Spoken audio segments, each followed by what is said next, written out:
wafdi hogaaminaya gudoomiyaha golaha wakiilada Soomaaliland Baasha Maxamed Faarax iyo qaar ka mid ah xildhibaanada golaha wakiilada iyo guurtida Soomaaliland ayaa maanta soo gaadhay magaalada Laascaanood. Wafdidan oo ka soo kicintay magaalada Hargeysa ayaa ka warbixiyay socdaalkooda waxa uu daaraa waxaana uga soo gudbeen jiida Tukaraq.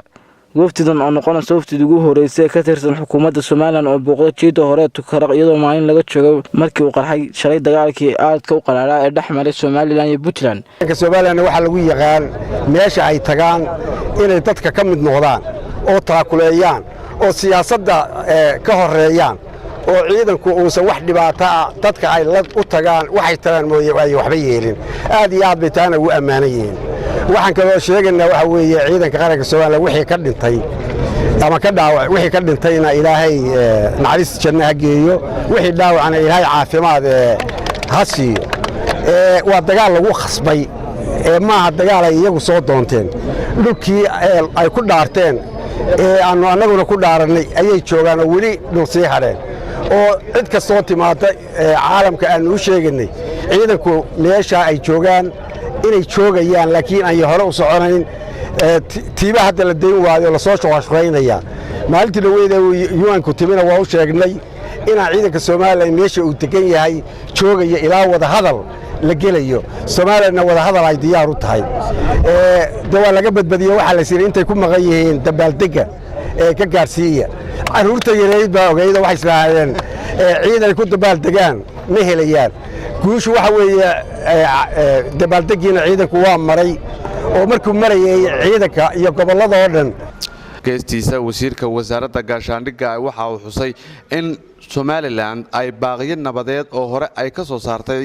xiisadda ka jirtay deegaanka Tukaraq balse maamulka Puntland aanu dhag jalaq u siin hayeeshee waxa uu sheegay in ciidamada Soomaaliland ay guul ka gaadheen dagaalkii shalay ka dhacay magaalada Tukaraq. nabaddu waa shay qaali weey aniga iyo taliyuhuba wax badan baan halka ka dhawaaqnay goob badan ka sheegnay waxa halka saaka ku cad nabadaan ku baaqaynay muddada dheer aanu af gaaban iyo af dheerba ku sheegnay in la qaadan waayo natiijadii iyo cawaaqamadii ay wixii ka dhashayna deeyo aanu halka ku aragno saaka waxaan taliska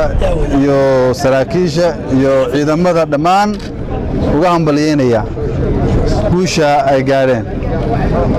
wixii intii ku dhimatay iyo intii ku dhaawacmatayna waxaan Ilaahay uga baryaynaa dambi dhaaf iyo in Ilaahay ya abaalkooda mariyo xageenu taaganahay waa meeshaynu hore maalintii hore difaac kaga jiray in ciidanka Soomaaliya jamhuuriyadda Soomaaliland difaac yahay difaac halka ugu xidhan yahay buuraha ugu xidhan yahay inaanu weerarayn bay cadeynaysaa wixii ku soo xadgudbo oo xasiloonida iyo nabadgelyada halka ku joogno oo dalkeena iyo dadkeena ku difaacanayno khalkhal geliya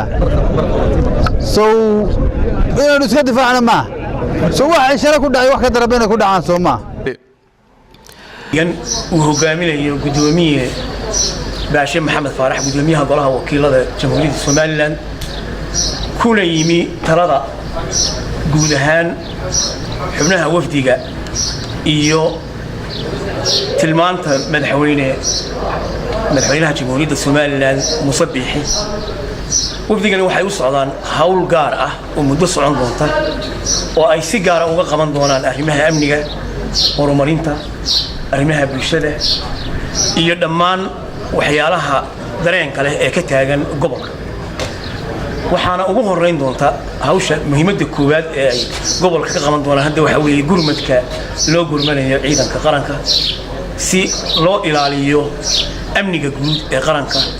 iyo qarannimada iyo jamhuuriyadda xuduudaheeda.